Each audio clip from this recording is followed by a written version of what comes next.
الحمد للہ رب العالمین والصلاة والسلام علی اشرف الانبیاء والمرسلین وعلی آلہ وصحبہ ومن تبعہم بإحسان الی یوم الدین، اما بعد۔ سیرت کی ان مجلسوں میں آپ سب کا استقبال ہے۔ اللہ تعالیٰ سیرت کی جو کچھ باتیں ہم سنتے ہیں اس پر مجھے اور آپ کو عمل کرنے کی توفیق دے، آمین۔ گزشتہ درسوں میں ہم نے سنا کہ منافقین، جو مدینے کے جو منافقین تھے عموماً، اور خاص طور سے عبداللہ بن ابی جو منافقوں کا سردار تھا، یہ ہمیشہ اس کی ایک کوشش رہی کہ مسلمانوں میں خوف دہشت کا ماحول پیدا کیا جائے۔ تو اسی لیے ہم دیکھیں گے کہ سورہ احزاب کی آیتیں منافقین کے اس پردے کو فاش کرتے ہوئے، ان کے مکر و فریب کو واضح کرتے ہوئے نازل ہوئیں۔ اللہ تعالیٰ کا ارشاد ہے، اعوذ باللہ من الشیطان الرجیم، بسم اللہ الرحمن الرحیم، وَإِذْ يَقُولُ الْمُنَافِقُونَ وَالَّذِينَ فِي قُلُوبِهِم مَّرَضٌ مَّا وَعَدَنَا اللَّهُ وَرَسُولُهُ إِلَّا غُرُورًا وَإِذْ قَالَت طَّائِفَةٌ مِّنْهُمْ يَا أَهْلَ يَثْرِبَ لَا مُقَامَ لَكُمْ فَارْجِعُوا وَيَسْتَأْذِنُ فَرِيقٌ مِّنْهُمُ النَّبِيَّ يَقُولُونَ إِنَّ بُيُوتَنَا عَوْرَةٌ وَمَا هِيَ بِعَوْرَةٍ إِن يُرِيدُونَ إِلَّا فِرَارًا وَلَوْ دُخِلَتْ عَلَيْهِم مِّنْ أَقْطَارِهَا ثُمَّ سُئِلُوا الْفِتْنَةَ لَآتَوْهَا وَمَا تَلَبَّثُوا بِهَا إِلَّا يَسِيرًا وَلَقَدْ كَانُوا عَاهَدُوا اللَّهَ مِن قَبْلُ لَا يُوَلُّونَ الْأَدْبَارَ وَكَانَ عَهْدُ اللَّهِ مَسْئُولًا۔ سورہ احزاب کی یہ آیتیں ہیں آخر تک، آیت نمبر 12 سے 20 تک۔ ان آیتوں میں سب سے پہلے ان آیتوں کا ترجمہ ہم آپ کے سامنے پڑھ دیتے ہیں۔ اور جب منافقین اور وہ لوگ جن کے دلوں میں بیماری ہے، ایک بیماری وہ ہوتی ہے جس کا علاج آدمی کراتا ہے، بائی پاس سرجری کچھ بھی ہے، لیکن یہ روحانی بیماری ہے، نفاق کی بیماری۔ جن کے دلوں میں بیماری ہے وہ کہہ رہے تھے کہ ہم سے اللہ اور اس کے رسول نے جو وعدہ کیا تھا وہ صرف دھوکہ تھا۔ اللہ اور اس کے رسول کے وعدے کو انہوں نے دھوکہ کہا، وہ محض فریب تھا۔ اور جب ان میں سے ایک گروہ کہہ رہا تھا کہ اے مدینے والو، اے یثرب والو، اب تمہارے لیے ٹھہرنے کی گنجائش نہیں، لہذا پلٹ چلو۔ اور ان میں سے ایک اور جماعت اللہ کے نبی صلی اللہ علیہ وسلم سے اجازت مانگ رہی تھی کہ ہمارے گھر کھلے پڑے ہیں، مدینہ چھوڑ کے ہم یہاں آئے ہیں، ہمارے گھر مدینے میں کھلے ہیں اور ان کی حفاظت کا کوئی انتظام نہیں ہے۔ تو یہ سارے بہانے اس لیے ہیں کہ یہ لوگ صرف بھاگنا چاہتے تھے۔ جیسے کسی کام کے لیے آپ کسی کو بلائیں، وہ آنا نہیں چاہتا تو کیا کرے گا؟ کوئی نہ کوئی بہانہ بنائے گا۔ اور اگر شہر کے اطراف سے ان پر دھاوا بول دیا گیا ہوتا اور ان سے فتنے میں شرکت کا سوال کیا گیا ہوتا تو یہ اس میں جا پڑتے اور بمشکل ہی کچھ رکتے۔ انہوں نے اس سے پہلے اللہ سے عہد کیا تھا کہ پیٹھ نہ پھیریں گے اور اللہ سے کیے ہوئے وعدے کی باز پرس ہو کر رہنی ہے۔ آپ صلی اللہ علیہ وسلم سے کہا جا رہا ہے کہ آپ کہہ دیجئے کہ تم موت یا قتل سے بھاگو گے تو یہ بھگدڑ تمہیں نفع نہیں دے گی۔ کہاں تک بھاگے گا آدمی؟ کہیں نہ کہیں موت آ جائے گی۔ اور ایسی صورت میں فائدہ تھوڑا، تمتع کا تھوڑا ہی موقع دیا جائے گا، ہو سکتا ہے تھوڑا فائدہ اٹھا لو، بھاگ جاؤ، بچنے کی کوشش کرو۔ آپ فرما دیں کہ کون ہے جو تمہیں اللہ سے بچا سکتا ہے اگر وہ تمہارے لیے برا ارادہ کرے یا تم پر مہربانی کرنا چاہے، اور یہ لوگ اللہ کے سوا کسی اور کو حامی اور مددگار نہیں پائیں گے۔ اللہ تعالیٰ تم میں سے ان لوگوں کو اچھی طرح جانتا ہے جو روڑے اٹکاتے ہیں۔ روڑے اٹکانا بولے تو کوئی بھی نیک کام شروع کرنا چاہیں گے، بیچ میں آ کے کیا بولیں گے؟ ابھی حالات اچھے نہیں، کیا بولیں گے؟ حالات کیا نہیں ہیں؟ مناسب نہیں ہیں، برابر نہیں ہیں، ابھی موسم اچھا نہیں ہے، کوئی بھی چیز، تاکہ کام کیا ہو جائے؟ رک جائے۔ اور اپنے بھائیوں سے کہتے ہیں ہماری طرف آؤ، اور جو لڑائی میں صرف تھوڑا سا حصہ لیتے ہیں، جو تمہارے ساتھ دینے میں انتہائی بخیل ہیں۔ جب خطرہ آ پڑے تو آپ دیکھیں گے کہ آپ کی طرف اس طرح دیدے پھرا پھرا کر دیکھتے ہیں جیسے مرنے والے پر موت طاری ہو رہی ہے۔ کوئی بھی مصیبت آ گئی تو ایسا دیکھیں گے دیدوں سے جیسے مرنے والا دیکھتا ہے، ڈرے سہمے۔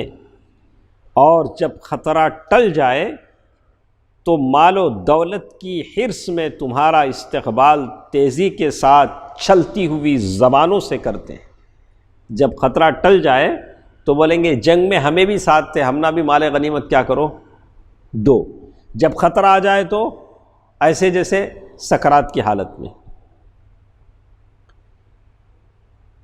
یہ لوگ حقیقت میں ایمان ہی نہیں لائے ہیں، اس لیے اللہ تعالیٰ نے ان کے اعمال اکارت کر دیے، اور اللہ پر یہ بات آسان ہے۔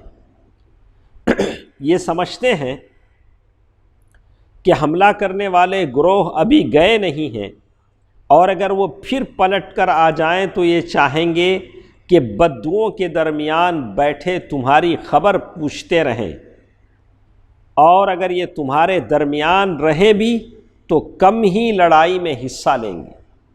سورہ احزاب کی جو آیتیں ہیں، آیت نمبر 12 سے 20 تک، ان آیتوں میں اللہ تعالیٰ کیا بتانا چاہتے ہیں؟ اللہ تعالیٰ دیکھیے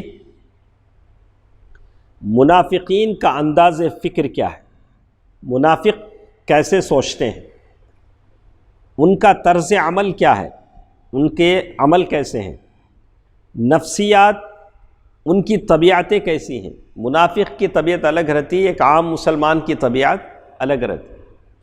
منافق کیا بولتا؟ چلو ادھر کی ہوا ہو جدھر کی، جو لوگ جدھر جائیں ویسے ہو جاتا ہے۔ اور خود غرضی، منافق کیا ہوتا ہے؟ خود غرض ہوتا ہے۔ کوئی بھی کام آپ بولیں گے اس میں مجھے کیا فائدہ، کیا بولے گا وہ؟ اچھا ہے بھائی آپ جو کام بولتے ہیں اچھا ہے، لیکن اس سے مجھے کیا فائدہ؟ تو کہا خود غرضی اور موقع پرستی۔ موقع پرستی کا تو موقع دیکھ کے اچھلنا۔ دیوار پہ کی بلی بولتے ہیں اسے، کیا بولتے ہیں؟ دیوار پہ بلی بیٹھی ہے، کدھر کودتی ہے نہیں معلوم، ادھر کودتی ادھر کودتی۔ تو موقع پرست لوگ ہیں، جدھر موقع دیکھ کے کیا کرتے ہیں؟ کود جاتے ہیں۔ ان سب کے باوجود یہود، منافقین، جتنے بھی اللہ کے نبی صلی اللہ علیہ وسلم کے اطراف یہود میں سے جو یہود تھے، منافقین تھے، اور جو مشرکین تھے، سب کو اچھی طرح یہ بات معلوم ہو گئی کہ اب اسلام کو ڈیفیٹ کرنا ناممکن ہے، اب اسلام کو ہرانا کیا ہے؟ ناممکن۔ اس لیے کہ اب مسلمان طاقت میں، عددی اور عدد کے لحاظ سے اور مادی طاقت کے حساب سے کیا ہو گئے؟ مضبوط ہو گئے۔ یعنی اسلحے، لیکن ایک چیز جو اب بھی یہاں بتا رہی تھی کہ اب بھی مسلمانوں کے پاس کیا نہیں تھا؟ تعداد اتنی نہیں تھی، جب غزوہ احزاب کے موقع پر جب لوگ حملہ کرنے کے لیے آئے ہیں تو مسلمانوں کی تعداد کتنی ہے؟ کم ہے، جبکہ غطفان ہیں، قریش ہیں، اندر سے یہودی ہیں، پھر یہ سارے لوگ مل کر آئے ہیں۔ تو ہمیشہ یہ اصول رہا ہے فتح و نصرت جو ملتی ہے تعداد کے حساب سے، ہتھیار کے حساب سے نہیں ملتی۔ خدا ترسی، اللہ تعالیٰ سے آپ کتنا ڈرتے ہیں اس ویسے حساب سے آپ کو کیا عطا ہوتا ہے؟ قوت عطا ہوتی ہے۔ اخلاقی اقدار، مورل ویلیوز، آپ کے اندر کتنے اخلاق ہیں، اس کے حساب سے بھی اللہ تعالیٰ کیا کرتا ہے؟ آپ کو قوت عطا کرتا ہے۔ آج ہم لوگ کمزور ہیں، ہمارے پاس اسباب نہیں، لیکن ہمارے اندر کیا ہونا چاہیے؟ خدا ترسی ہونی چاہیے، اللہ کا ڈر ہونا چاہیے، اور پھر ہمارے اخلاق اچھا ہونا چاہیے، جس کے ذریعے سے ہم دشمن کو کیا کر سکتے ہیں؟ ہرا سکتے ہیں۔ یہ جو مکے کے جو مشرک تھے، مدینے کے جو یہود تھے اور مدینے کے جو منافق تھے، وہ سمجھ رہے تھے کہ مسلمانوں کو ہرانا ناممکن ہے۔ کیوں ناممکن ہے؟ ابھی بھی طاقت نہیں ہوا۔ کون سے حساب سے طاقتور ہیں؟ خدا ترسی میں اور اخلاقی اعتبار سے۔ ابھی بھی جہاں نفری تعداد ہے، انسانوں کی جو تعداد ہے، یا اسباب، ہتھیار، اسلحہ ہیں، ابھی بھی وہ لوگ کیا ہیں؟ کمزور ہیں۔ لیکن اللہ تعالیٰ کا ڈر ہے، وہ عزیمت ہے، وہ صبر ہے، وہ اخلاق ہیں، اور وہ آخرت کا تصور ہے، جس کی وجہ سے وہ لوگ کیا ہیں؟ طاقتور ہیں۔ دیکھیے، اور یہ بھی کہ اسلام کے نام سے جڑ جانے والا ہر فرد کے اندر یہ اسپرٹ تھا۔ ایسا نہیں تھا ابھی ہماری یہ جمعیت ہے، کتنے ممبرز ہیں؟ کئی ممبرز ہیں، کئی برانچز ہیں، لیکن اس میں ایکٹیو ممبرز کتنے ہیں؟ انگلیوں پہ گنے جا سکتے ہیں، 30، 15، 20، لیکن پورے کیا ہیں؟ صرف نام کے واسطے، میں بھی ایک اس کے ساتھ۔ لیکن اس وقت ایسی بات نہیں تھی۔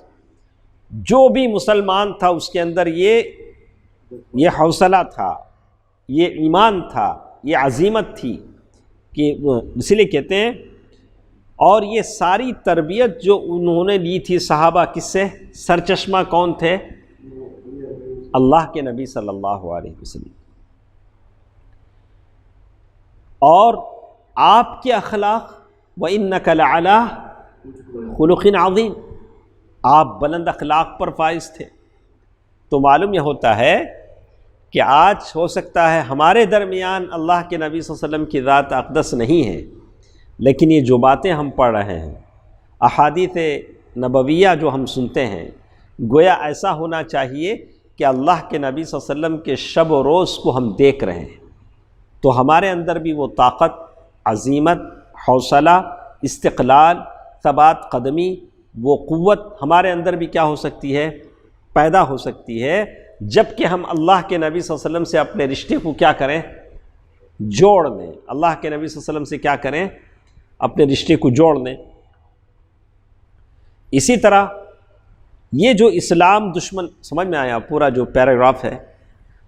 جتنے بھی دشمن تھے وہ اس بات کو سمجھ گئے کہ اب اسلامی لشکر کو ڈیفیٹ کرنا ناممکن ہے۔ یہ اس لیے نہیں کہ ان کے پاس تعداد زیادہ ہے، اسلحہ زیادہ ہے، بلکہ اس لیے کہ وہ اللہ تعالیٰ کا ڈر، خدا ترسی سے لبریز ہیں، اچھے اخلاق کے مالک ہیں، جن سے دشمن خود ان کا گرویدہ ہو جاتا ہے۔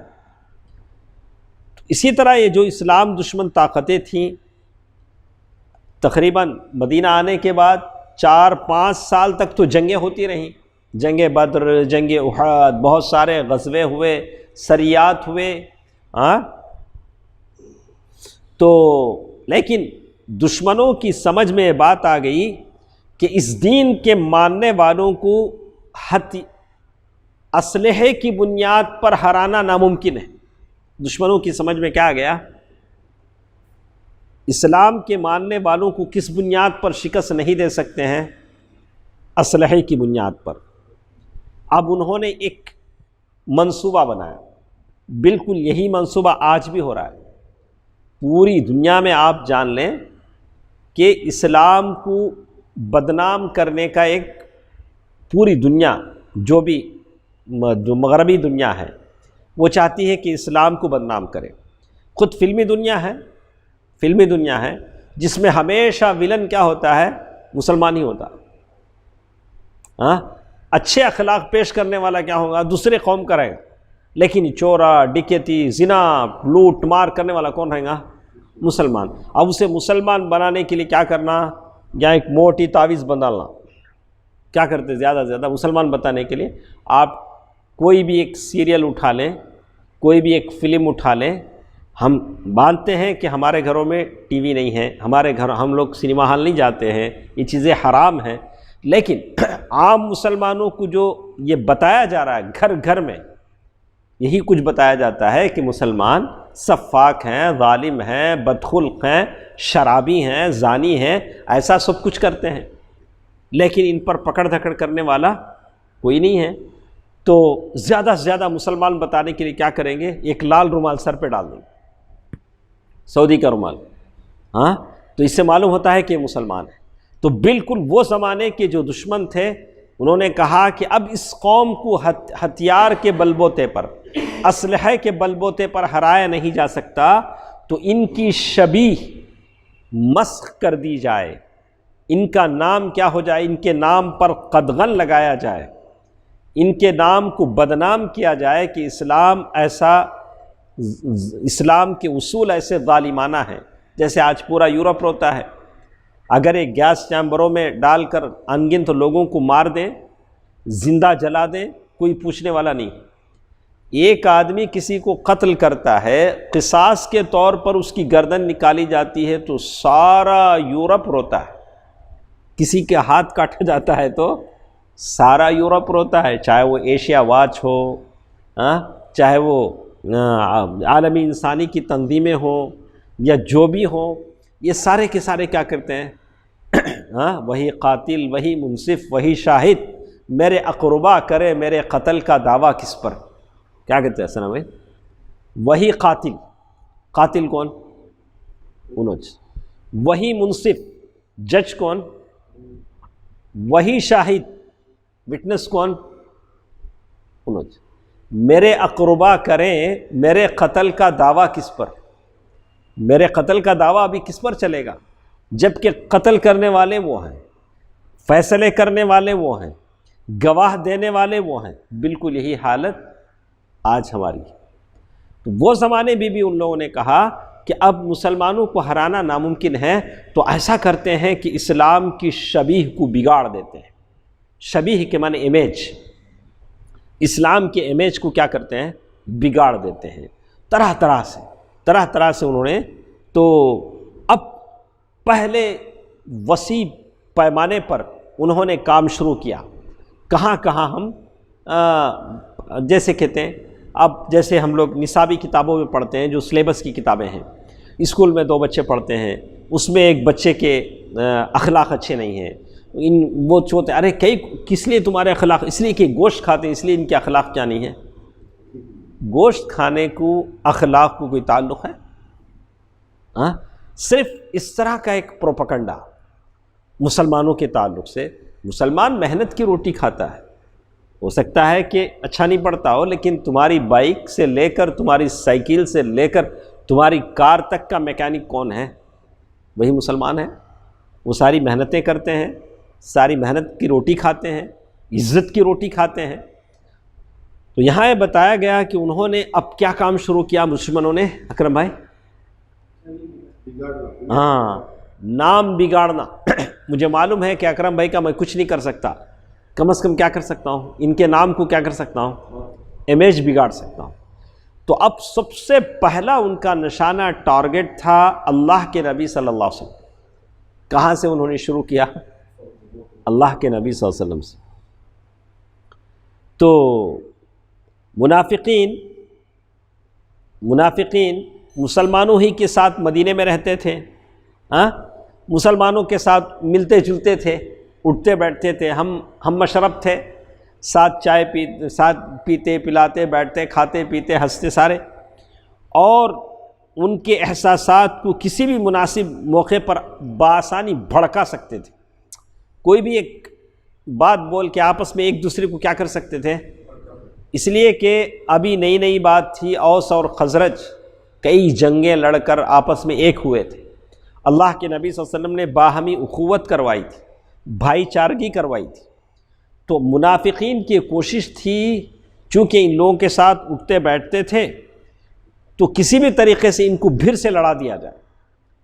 تو اب اس کام کا جو امیر تھا، یہ جو مقصد تھا، کیا مقصد تھا؟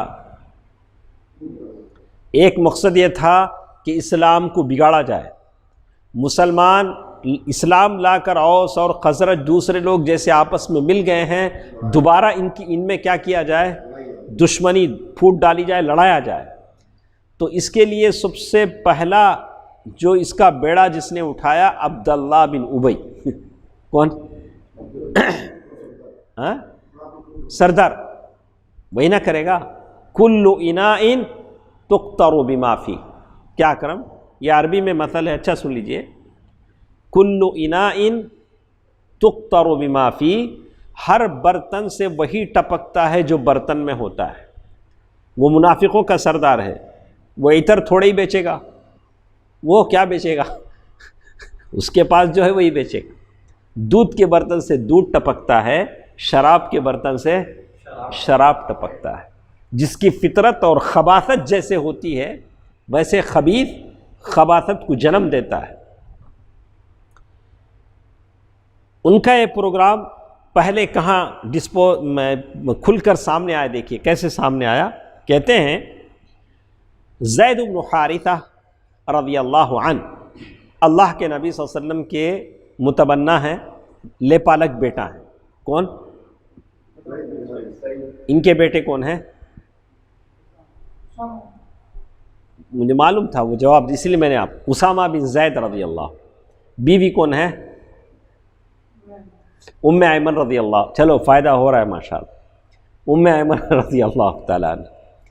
تو کہتے ہیں کہ زید بن حارثہ رضی اللہ عنہ جو اللہ کے نبی صلی اللہ علیہ وسلم کے متبنہ تھے، لے کر اللہ کے نبی صلی اللہ علیہ وسلم نے ان کو پال لیا تھا، قید ہو کر آئے تھے، تو ان کو کس نے گفٹ کیا تھا اللہ کے نبی صلی اللہ علیہ وسلم کو؟ خدیجہ رضی اللہ تعالیٰ عنہ نے۔ تو کہتے ہیں کہ زید بن حارثہ رضی اللہ تعالیٰ عنہ نے زید بن حارثہ رضی اللہ تعالیٰ عنہ نے زینب رضی اللہ تعالیٰ عنہ سے شادی کی، لیکن کچھ انبن ہو گئی تو انہوں نے طلاق دے دی، اپنی بیوی کو طلاق دے دی۔ تو اللہ کے نبی صلی اللہ علیہ وسلم نے ان سے شادی کر لی، ام المؤمنین زینب رضی اللہ تعالیٰ عنہ سے شادی کر لی۔ عرب کا یہ دستور تھا کہ متبنہ منہ بولے بیٹے کو اپنے ریئل حقیقی بیٹے کا درجہ دیتے تھے۔ اب اللہ کے نبی صلی اللہ علیہ وسلم نے زینب رضی اللہ تعالیٰ عنہ سے شادی کر لی تو ایسا لگا کہ جیسے اپنی بہو سے شادی کر لی، ویسے کچھ انہوں نے مشہور کیا۔ تو منافقین کو دو باتیں منافقین کو اس میں مل گئی۔ منافقین کو کیا ہوا؟ دو باتیں اس میں مل گئیں۔ پہلی بات یہ ہوئی کہ اللہ کے نبی صلی اللہ علیہ وسلم نے جب زینب رضی اللہ تعالی عنہ سے شادی کیا تو وہ 5ویں بیوی تھی، اور قرآن اجازت دیتا ہے صرف 4 عورتوں کا، لیکن اللہ کے نبی صلی اللہ علیہ وسلم کے لیے تخصیص نہیں ہے۔ لیکن منافقین کا کیا؟ ان کو تو مزہ آیا، انہوں نے کہا کہ کیسا قرآن کے خلاف کیسے ہو سکتا ہے، یہ شادی کیسے درست ہو سکتی ہے، یہ پہلا ان کا اعتراض تھا۔ دوسرا یہ کہ زینب رضی اللہ تعالی عنہا جو آپ کے منہ بولا بیٹے زید بن حارثہ کی بیوی تھی، اس لیے عرب کے دستور کے مطابق زینب رضی اللہ تعالی عنہا سے شادی کرنا ایک سنگین جرم تھا، بہت بڑا پاپ تھا، زبردست گناہ تھا۔ چنانچہ اس سلسلے میں خوب پروپیگنڈا ہوا، طرح طرح کے افسانے گھڑے گئے، اور تعجب تو یہ ہے کہ آج تک بھی بعض تفسیر لکھنے والے ان واقعات کو تفسیروں میں لکھتے ہیں۔ نہیں لکھنا چاہیے، جب باتیں غلط ہیں تو تفسیروں میں ساری چیزیں نہیں آنی چاہیے۔ اچھا، کیا لکھتے ہیں؟ اللہ کے نبی صلی اللہ علیہ وسلم ادھر سے جا رہے تھے، اچانک زینب رضی اللہ تعالی عنہا پر نظر پڑی، تو اللہ کے نبی صلی اللہ علیہ وسلم زینب رضی اللہ تعالی عنہا کے حسن سے، جمال سے متاثر ہو گئے۔ تو جب زید بن حارثہ رضی اللہ تعالی عنہ کو یہ بات معلوم ہوئی تو انہوں نے زینب کو طلاق دے کر اللہ کے نبی صلی اللہ علیہ وسلم کے لیے کیا کر دیا؟ اس طرح کا واقعہ بنایا۔ حالانکہ یہ بات کیا ہے؟ بالکل غلط ہے۔ حالانکہ مفسرین، منافقین نے اس زمانے میں اتنی قوت سے اس پروپیگنڈے کو عام کیا کہ اس کے اثرات آج تک بھی حدیث کی کتابوں اور تفسیر کی کتابوں میں اب تک بھی چلے آ رہے ہیں۔ بعض تفسیر کی کتابوں میں اب تک بھی یہ واقعات ہیں، نہیں ہونا چاہیے۔ اچھا، اور جو سادہ لوگ مسلمان تھے، کوئی بھی بات جب مارکیٹ میں آتی ہے تو 9 لوگ ادھر ہوں گے، ایک آدمی کیا ہوگا؟ اکرم ایسے نہ ہوتا۔ کوئی بھی بات جب باہر بازار میں آئے گی تو 9 حق پرست ایک طرف ہوں گے، لیکن کوئی ایک اس بات کی تائید کرنے والا کیا ہو جائے گا؟ مل ہی جائے گا۔ کسی نہ کسی کو قدردان مل ہی جاتے ہیں۔ بات غلط ہے، معلوم ہے، لیکن کوئی نہ کوئی شیطان کیا ہوتا ہے؟ مل ہی جاتا ہے۔ تو منافقین نے بہت زور سے یہ پروپیگنڈا کیا، لیکن جو لوگ سادہ لوگ مسلمان تھے ان کے دلوں میں اس طرح کی کوئی چیز نہیں تھی۔ جو ابھی ابھی مسلمان ہوئے تھے، صحابہ تھے، الصحابۃ کلھم عدول، صحابہ سارے کے سارے عادل ہیں، تو سادہ لوگ مسلمان تھے، تو لیکن ان کے دلوں تک یہ بات جب پہنچی تو اللہ تعالیٰ نے فوراً قرآن مجید کی آیت نازل کر دی تاکہ صحابہ اکرام سن لیں، الرٹ ہو جائیں کہ یہ چیز غلط ہے۔ اور قرآن مجید کی ان آیتوں میں بیماری کا پورا علاج تھا، تو آپ جان سکتے ہیں کہ یہ پروپیگنڈا اتنا بھیانک تھا کہ قرآن مجید کی آیتیں نازل ہو گئیں اس معاملے میں۔ ایک ہی چیز، جیسے اللہ تعالیٰ نے کہا یا ایھا النبی اتق اللہ ولا تطع الکافرین والمنافقین ان اللہ کان علیما حکیما۔ اے نبی، اللہ سے ڈرو اور کافرین اور منافقین سے نہ دبو، بے شک اللہ تعالیٰ جاننے والا اور حکمت والا ہے۔ تو اس میں منافقین کو 2 باتیں مل گئیں نہیں؟ اچھا، یہ منافقین کی حرکتوں اور کارروائیوں کی طرف ایک اشارہ تھا۔ اللہ کے نبی صلی اللہ علیہ وسلم یہ ساری حرکتیں برداشت کر رہے تھے۔ آج بھی ہم لوگ سنتے نہیں، کسی مسجد میں جاتے، امام صاحب ماشاءاللہ بہت اچھا قرآن پڑھتے، بہت اچھے آدمی، لیکن ویسے آدمی کی بھی وہاں دشمن رہتے۔ ہم کو تعجب ہوتا، ارے ایسے اللہ والے کے بھی دشمن ہوتے کیا؟ وہ ہم کو نہیں معلوم ہوتا۔ امام صاحب بولتے ارے یہاں بھی ہیں ذرا لو آپ۔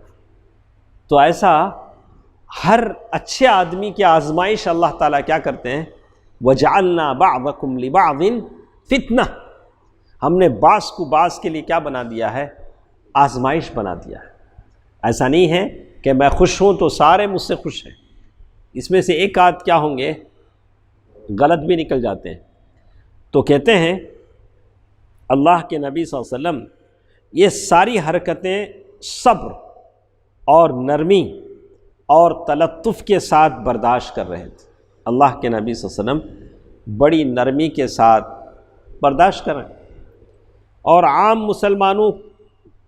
مسلمان بھی اس برائی سے دامن بچا کر صبر کے ساتھ برداشت کر رہے تھے، اس لیے کہ وہ جانتے تھے کہ منافق کیسے ہیں۔ اللہ تعالیٰ کا ارشاد ہے أَوَلَا يَرَوْنَ أَنَّهُمْ يُفْتَنُونَ فِي كُلِّ عَامٍ مَرَّةً أَوْ مَرَّتَيْنِ ثُمَّ لَا يَتُوبُونَ وَلَا هُمْ يَذَّكَّرُونَ۔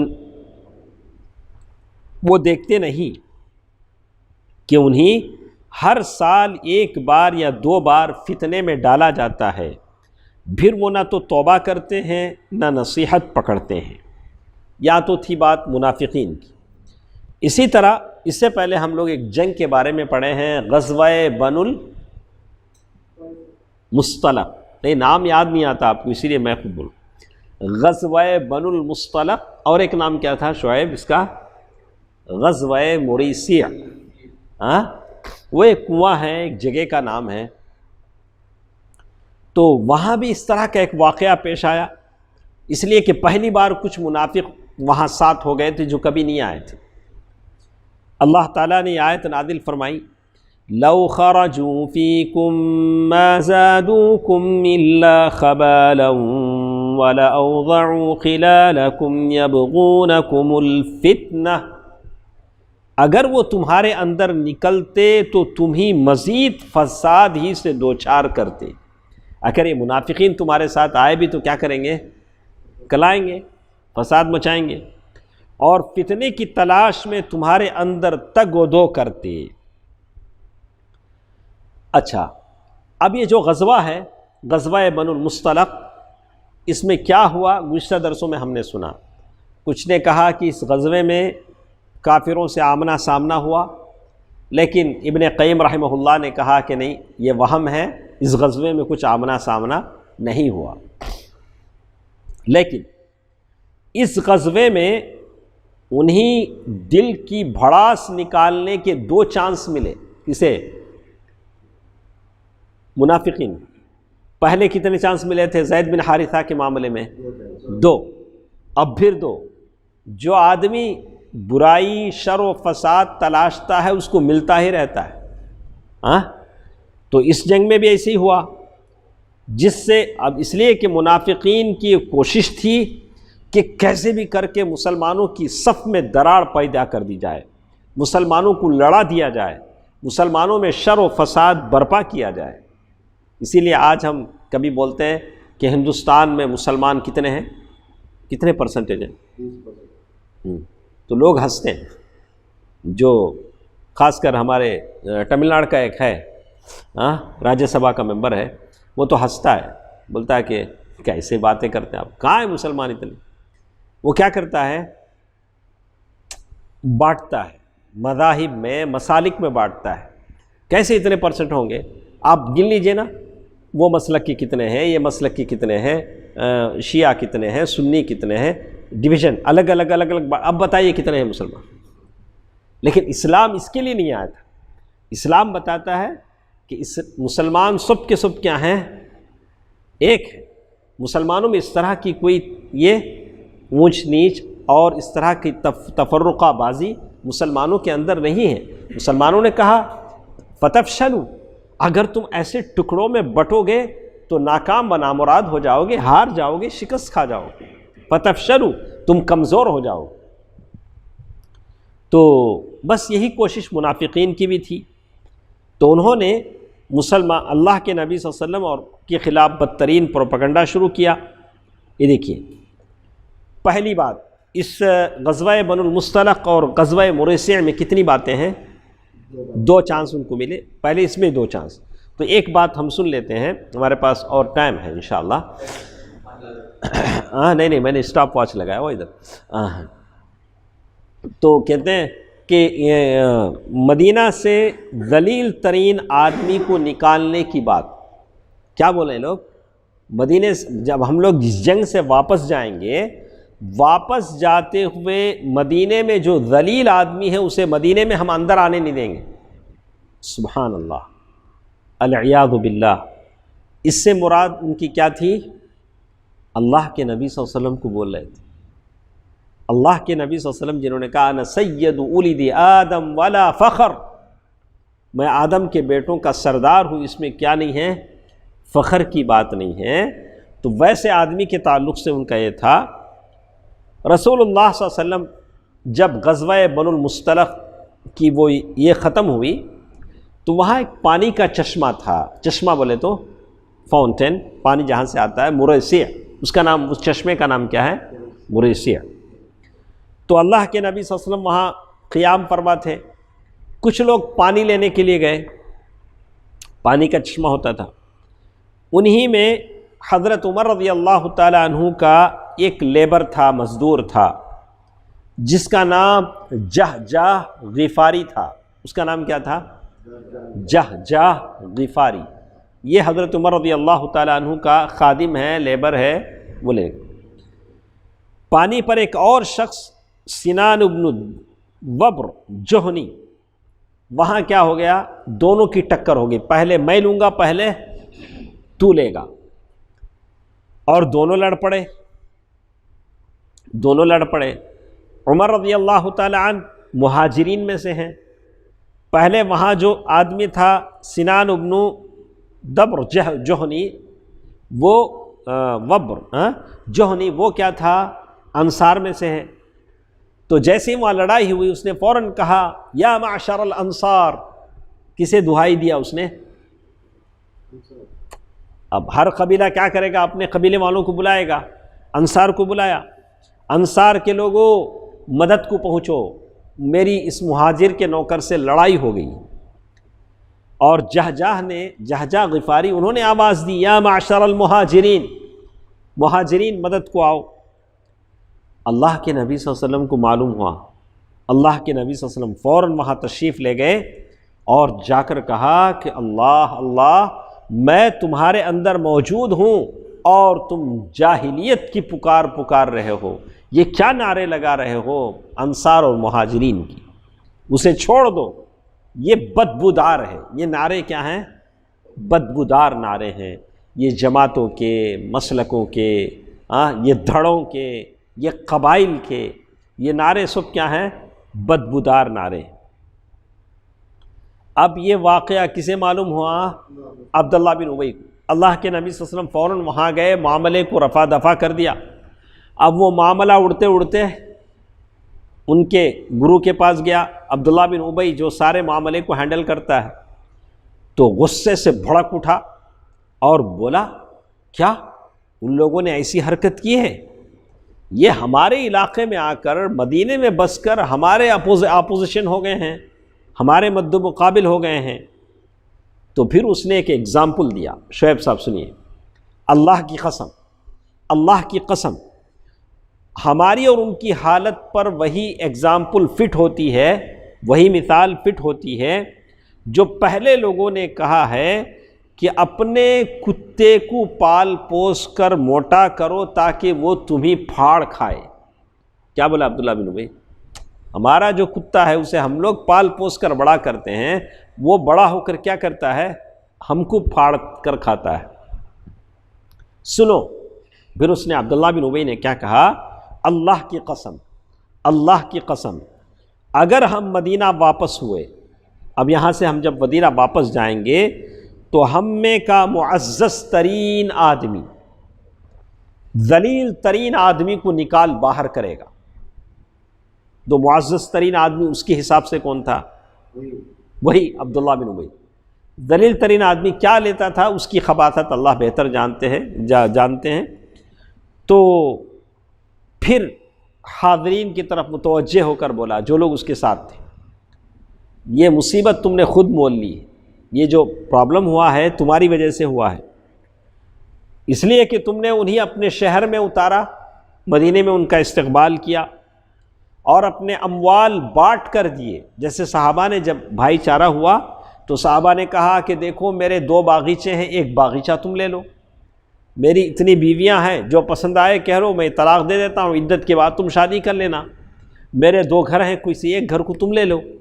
کہا کہ یہ اموال تم نے بانٹ کر دیے، دیکھو تمہارے ہاتھوں میں جو کچھ ہے اگر اسے دینا بند کر دو تو یہ تمہارا شہر چھوڑ کر چلتا بنیں گے. تم کیا کرو؟ مال دینا کیا کرو؟ روک دو. اس وقت جب وہ یہ باتیں کر رہا تھا، مجلس میں ایک صحابی تھے، چھوٹے سے صحابی، زید بن ارقم رضی اللہ عنہ. ان کا نام کیا تھا؟ زید بن ارقم رضی اللہ عنہ. انہوں نے سن کر کہا، سیدھے جا کر اپنے چاچا سے بولے. ان کے چاچا اللہ کے نبی صلی اللہ علیہ وسلم کے پاس گئے جا کر بول دیے کہ ایسی سی بات ہوئی. تو وہاں مجلس میں عمر رضی اللہ تعالی عنہ بھی تھے. بولے اللہ کے نبی صلی اللہ علیہ وسلم عباد بن بشر رضی اللہ عنہ کو آپ حکم دیجئے وہ اس کو قتل کر دیں گے. کس کو؟ عبداللہ بن ابی کو.